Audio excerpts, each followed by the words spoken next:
नमस्कार दोस्तों, स्वागत है आपका हिंदी नॉलेज शो में। तो दोस्तों जी हाँ, रूस भारत से अपने बेचे हुए हथियार अब वापस ले रहा है। ये बात मैं नहीं कह रहा हूँ, ये बात खुद रूसी मीडिया कह रही है। स्क्रीन पर आप देख सकते हैं, द मॉस्को टाइम ने साफ साफ कहा है कि भारत और म्यांमार को रूस ने जो हथियार बेचे थे या हथियारों के पार्ट्स बेचे थे, उन्हें रूस वापस बाई बैक कर रहा है। और इसे जो रूस की सरकारी मीडिया है तास, उसने भी कंफर्म किया है। हालांकि शुरुआत में इसका खुलासा किया था जापान की मीडिया निक्केई एशिया ने। लेकिन अब दो सवाल उठते हैं। पहला ये कि रूस ऐसा कर क्यों रहा है, वो अपने पुराने बेचे हुए हथियार वापस बाई बैक क्यों कर रहा है। और दूसरा बड़ा सवाल कि भारत का इस पर क्या असर होगा, क्योंकि हम सभी के लिए ये दूसरा सवाल ही सबसे ज्यादा इंपॉर्टेंट है। इसलिए बिना टाइम वेस्ट के वीडियो को फटाफट शुरू करते हैं। तो दोस्तों, सबसे पहले ये जानते हैं कि रूस ऐसा कर क्यों रहा है। दरअसल जो रिपोर्ट्स हैं उनमें बताया गया है कि रूस म्यांमार से जो इक्विपमेंट खरीद रहा है ना,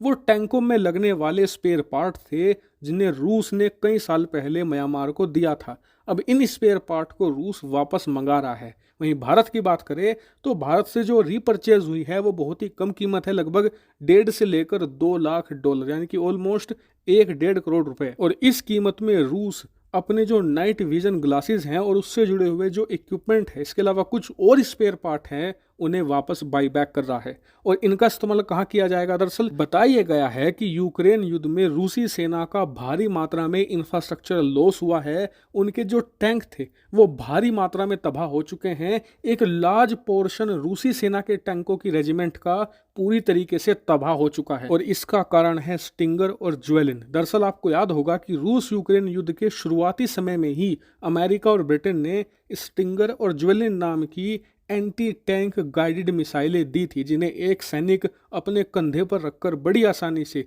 फायर कर सकता है। और ये बहुत ही प्रिसाइज अटैक करती है, मतलब कि इसके चूकने के चांस लगभग ना के बराबर होती हैं। और इन्होंने रूसी सेना के टैंकों को चुन चुनकर मारा था। और इसी का प्रभाव यह है कि आज रूसी सेना टैंकों की भारी किल्लत से जूझ रही है। और यही कारण है कि 1 साल से ज्यादा वक्त होने के बावजूद रूसी सेना यूक्रेन में ग्राउंड होल्ड नहीं कर पा रही। और इसीलिए इन्हें चाहिए भारी मात्रा में टैंक। और ये टैंक कहाँ से ला रहे हैं? दरअसल अब से 5-6 साल पहले तक इन्होंने भारी मात्रा में टैंक रिटायर कर दिए थे, क्योंकि वो बहुत ही ज़्यादा पुराने हो गए थे।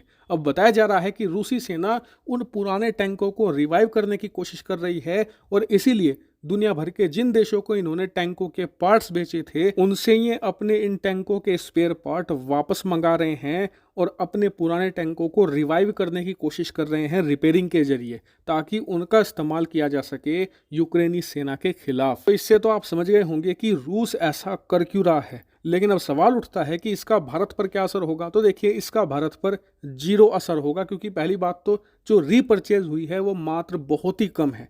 दूसरी बड़ी बात, भारत आज की तारीख में इतना सक्षम हो चुका है कि अगर रूस अपने सारे स्पेयर पार्ट भी हमसे वापस मंगाने लगे तो काफ़ी हद तक हम खुद ही उन्हें रिप्रोड्यूस या फिर मैन्युफैक्चर कर सकते हैं। हमें इसकी दिक्कत नहीं आने वाली, क्योंकि पिछले 1 साल में हमने इसी पहलू पर बहुत काम किया है। दूसरी बड़ी बात, जो हमने रूस से हथियार खरीदे हैं, ये हमारी गुडविल पर निर्भर करता है, हमारी इच्छा पर निर्भर करता है कि हम उनके स्पेयर पार्ट रूस को वापस लौटाए या फिर नहीं। ऐसे में आप ये मानकर चलिए कि अगर रूस हमसे अपना कोई ऐसा स्पेयर पार्ट मांगता है जो हमारे लिए बहुत ज़रूरी है, तो उसके लिए हम रूस को ना कह सकते हैं। रूस हम पर दबाव डाल ही नहीं सकता। ऐसे में हमें कोई भी चिंता करने की ज़रूरत नहीं है। लेकिन चिंता रूस को करनी चाहिए, क्योंकि जो साइन दिख रहे हैं वो रूसी थल सेना के लिए बिल्कुल भी सही नहीं है। हालांकि पूरे मामले पर आपका क्या मानना है, कमेंट करके जरूर बताएगा। Thank you very much for watching video.